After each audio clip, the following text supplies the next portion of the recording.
Hi, in this video I'm going to demonstrate a few more functions that may be useful as you prepare for the certification exam.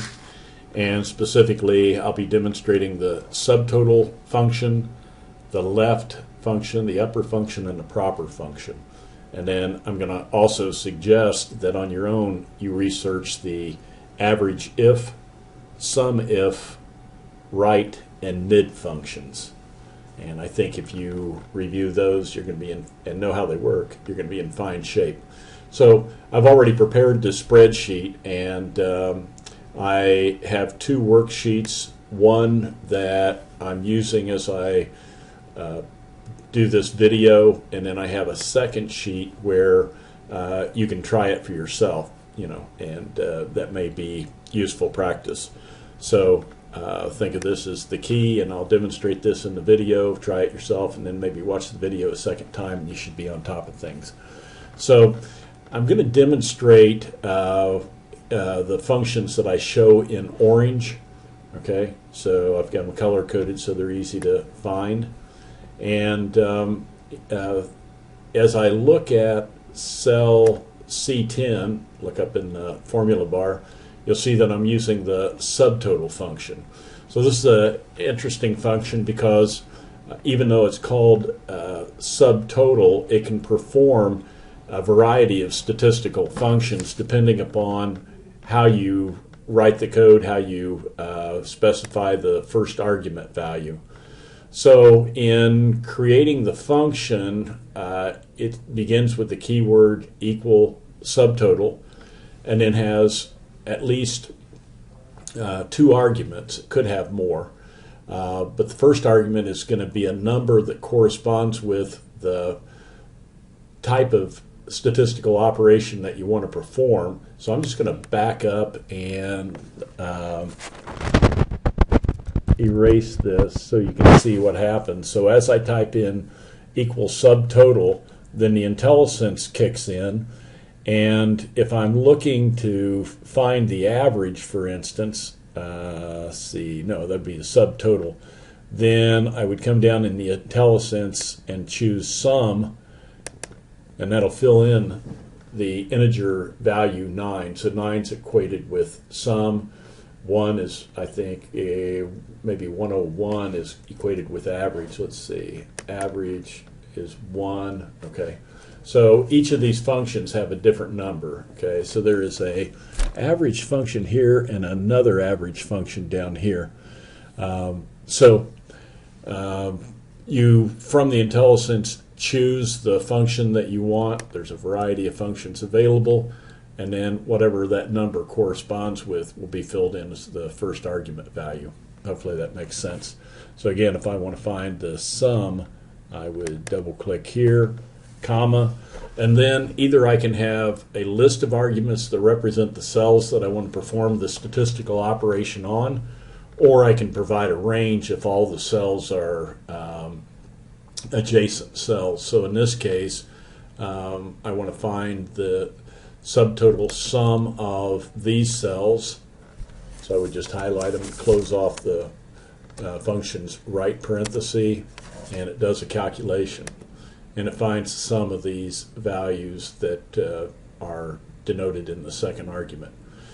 So the nice thing about this is that if I have several categories and I want to calculate a subtotal along the way, and then calculate one grand total, for instance, at the bottom, then when I calculate the grand total, again, I could use a subtotal function, and the argument could include any cells that previously contain another subtotal.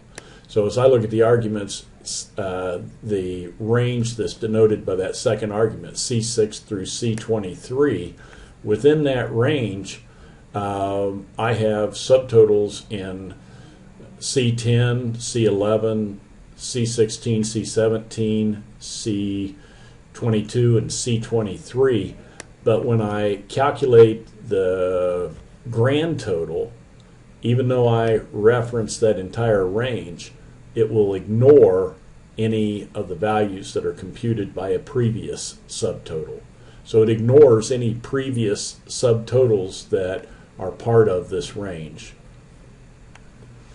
And so I can calculate the grand total here. I can calculate the grand average here. Now again, I'm providing this example spreadsheet so you can look at it and see what I've done. And you can read about the subtotal function if you're not following along with this.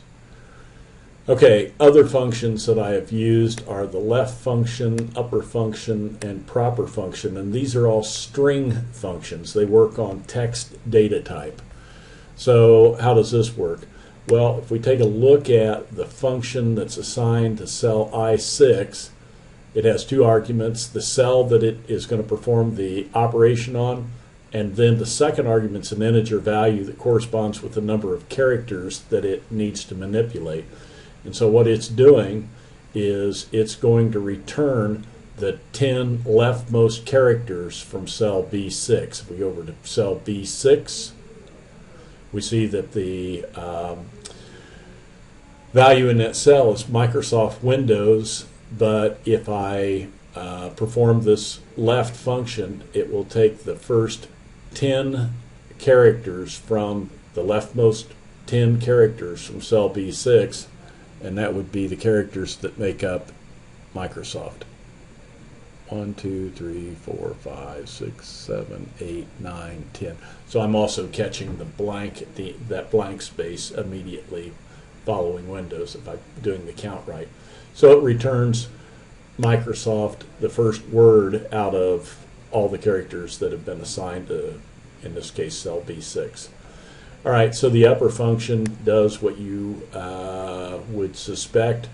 It takes the text characters in the argument and converts them all to uppercase. There's also a lower function that does the opposite.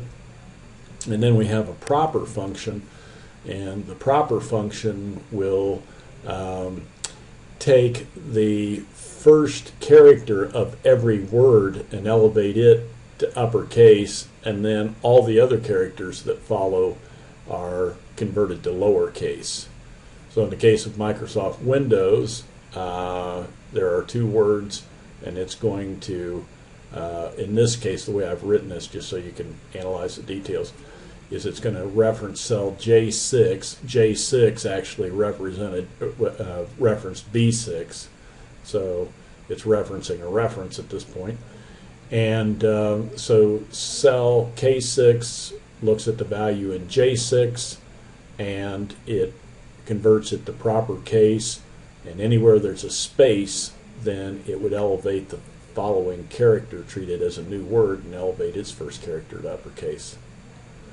All right, so that is the use of the subtotal, left, upper, and proper functions. And then just for the fun of it, I've put in a line graph here. And if you are inclined to study for the certification exam, you can go over to the Try It page after watching the video, try it yourself, make sure you can do it.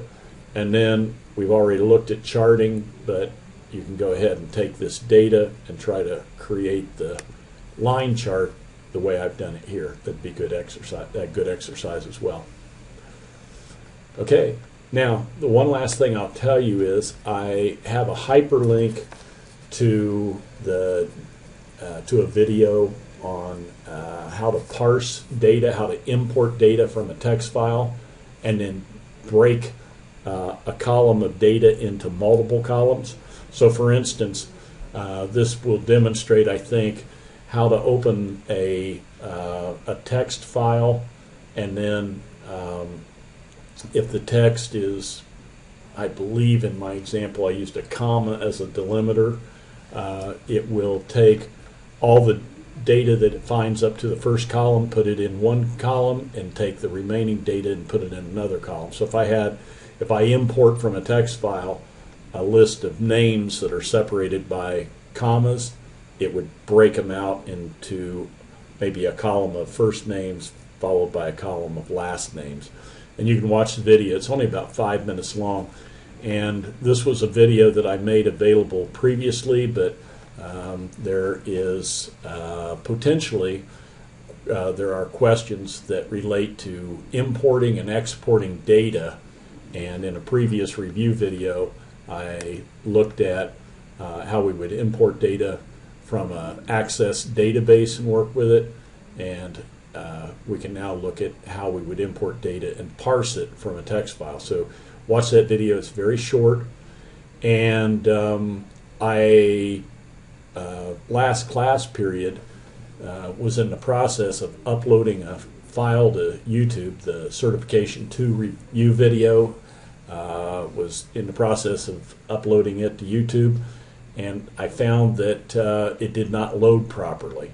So I uploaded it again today, and it seems to be working fine, and I've provided a hyperlink here. Now I'm going to send you this spreadsheet along with an outline of various functions that you should be familiar with, and my suggestion is then that you watch this video and then also watch the video that I prepared for the second certification review video.